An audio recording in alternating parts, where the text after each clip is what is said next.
Hello সবাইকে, কেমন আছেন সবাই? আশা করি ভালো আছেন। তো ভাবলাম আমার একটা উইকেন্ড ভিডিও আপনাদের সাথে শেয়ার করা উচিত। আসলে আপনারা হয়তো এই ভিডিওটা দেখে হয়তো বলতে পারেন যে আমি অনেক কাজ করি। আর এরকম কাজ না করলে না একদম ধুলাবালির মধ্যে থাকতে হতো। অনেক কষ্ট করে আমি মানে এই কাজগুলো করি। কারণ হচ্ছে আমাদের এই বাড়িটা অনেক পুরাতন, অনেক পুরাতন। যার কারণে এরকম পরিষ্কার আমি প্রতি সপ্তাহে করি। হয়তো আপনাদের হয়তো মনে হতে পারে যে মাসে একবার করতেছি, ভিডিও করে দেখাচ্ছি। তবে মোটেও এরকম না। এই কাজগুলো আমি প্রত্যেক সপ্তাহে করি, বিশেষ করে শুক্র অথবা শনিবার। তবে এবার শুক্রবার করেছি। এরকম যদি এই কাজ ঘর যদি এভাবে পরিষ্কার না রাখি, একদম ধুলাবালিময় হয়ে যায়। কারণ আমাদের এই বাড়িটা অনেক পুরাতন। যার কারণে রং নাই।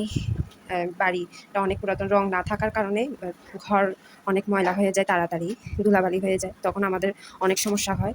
যার কারণে এভাবে পরিষ্কার প্রত্যেক সপ্তাহে করতে হয়। অনেক কষ্ট করে এই পরিষ্কারগুলো করি। এই কাজগুলো করতে আমার প্রায় ২ ঘন্টার মতো লেগেছে। কারণ একদিকে ভিডিও করতেছি, আবার পরিষ্কারও করতেছি। হয়তো আপনাদের মনে হতে পারে যে শুধু আমার এই রুমটা করেছি, মোটেও না। আমাদের হচ্ছে বারান্দা, রান্নাঘর সহ ৬ রুম আছে। এই ৬ রুম এভাবেই পরিষ্কার করতে হয় প্রত্যেক সপ্তাহে।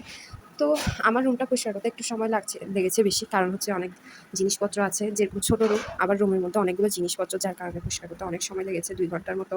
অন্য সময় ভিডিও করি না বলে ১ ঘন্টায় শেষ হয়ে যায়। তবে আজকে ভিডিও করার কারণে ২ ঘন্টা লেগেছে। প্রত্যেকটা রুম এভাবেই পরিষ্কার করতে হয়। এগুলো যে আমি একা করি তা কিন্তু মোটেও না। সাথে আমার মাও করে। মা অন্য রুম করলে আমি আরেকটা রুম করি। এভাবে করে ৬ টা রুম করে ফেলি পরিষ্কার। এভাবে ঘর পরিষ্কার করার পর শেষে মুছিয়েও দিই ঘরগুলোকে, যেন যা ধুলাবালি ছিল সবগুলো যেন চলে যায়। এই হচ্ছে বন্ধের দিনে আমার অবস্থা। আপনারা অনেক সুন্দর, সুন্দর কমেন্ট করেন, যার কারণে আপনাদের জন্য এই ভিডিওটা বানানো, যে দেখুন আমি কত কষ্ট করি বন্ধের সময়। অনেকে তো ঘুরতেও যায়। তবে আমার ঘোরার চেয়ে এই কাজগুলো করতে হয়।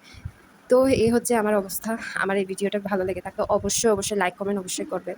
এভাবে করে আমার নিত্যদিনের সকল ভিডিও আপনাদের সাথে শেয়ার করব সামনে আরও। অসংখ্য ধন্যবাদ সবাইকে।